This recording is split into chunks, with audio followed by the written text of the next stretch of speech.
Welcome back to 843 TV. We are now joined by Miss Robin Townsend, the chair of Daufuskie Tourism. How are you today? I'm great today, Wayne. Glad to be here. Well, I think whenever people think of Daufuskie, they think of the Marsh Tacky race from last year that was so popular.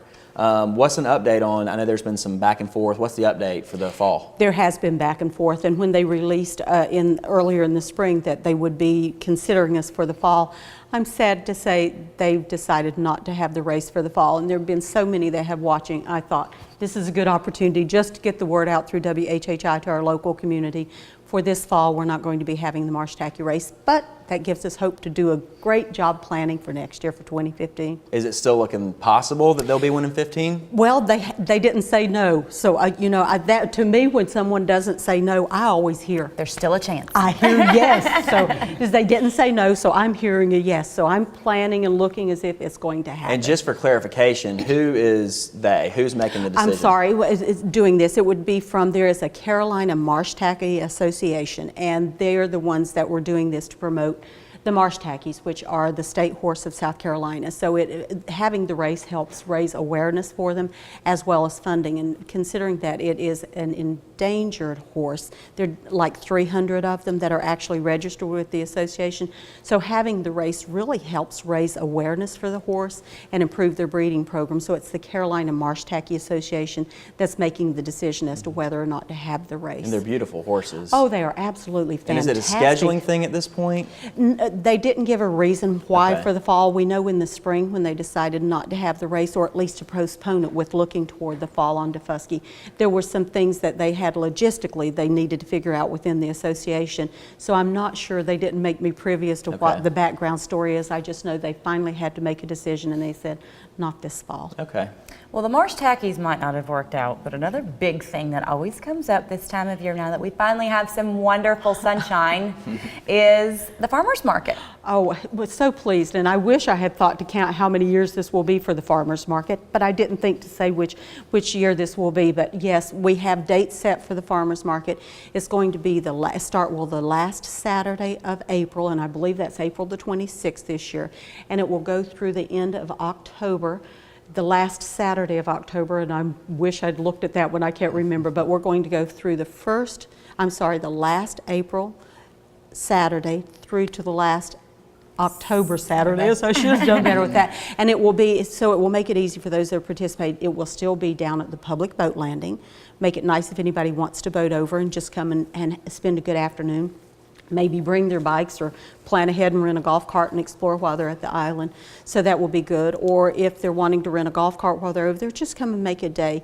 And we're pleased we have someone on the island has started making soap with the essential oils. And you know, we ladies are real conscious of what we put on our skin. Yes. You guys are too, I know. But we have someone on the island that will be participating in the farmers market this year that is making soap there on the island. So we're pleased. It's growing and the interest is growing.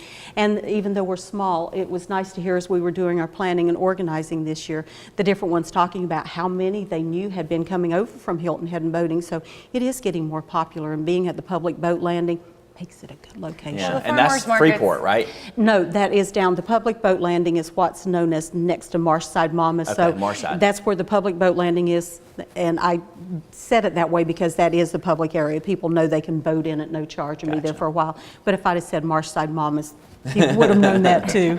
Oh yeah. Robin, I'm curious about the Daufuskie public ferry. Is the federally mandated MPO a good thing for the ferry? Well, you know, thank you for that question. I think it's going to be a very good thing for Daufuskie Island. They have had a workshop here, well, not here, it would have been over in Bluffton in, I think it was March 13th, to get public information.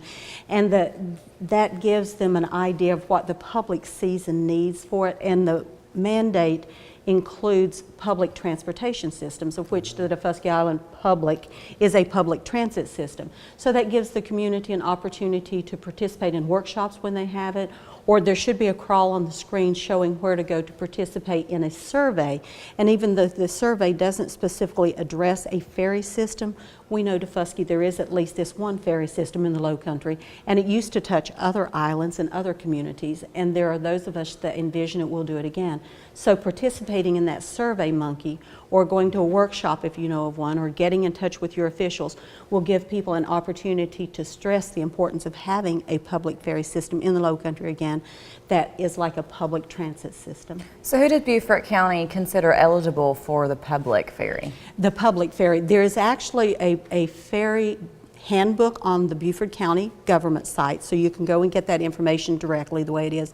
But also, according to Beaufort County ordinance, it stresses that those that are eligible to ride are the permanent residents of Daufuskie Island, students of Daufuskie Island, and also the general public. And this again goes back to the MPO, the general public. So there's still these layers of the education and such that need to be addressed. Is now, how do I, if I am a member of the general public, how do I find out where the ferry is and how do I ride it, or if I'm a permanent resident, or if I'm a student.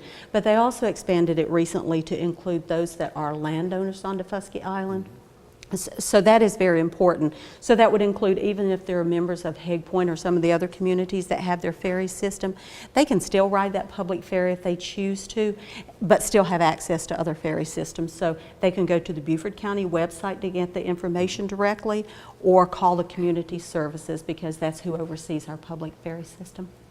Switching gears here a little bit, I know you're looking for a job opening here on 843 TV. Job opening, isn't this a wonderful forum to come to the Tell us about Lowcountry the to do it? position that you have open. Yes, I would love to find, I don't even require perfect because I'm not perfect. We're looking for an assistant executive director for myself for the Benya Foundation, and we are a 501c4, so it would need to be someone who's knowledgeable in operation, day-to-day operation of a nonprofit. Gotcha. So if you're interested in the position, what number should they call? They would call me directly, 843-842-7792, and I think too that information is on our crawl on the screen. What a cool place to work every day. Great place. Well, thank you for being with us today, Robin. We appreciate it. Thank you, Wayne. And stay with us. We'll be right back with more 843 TV.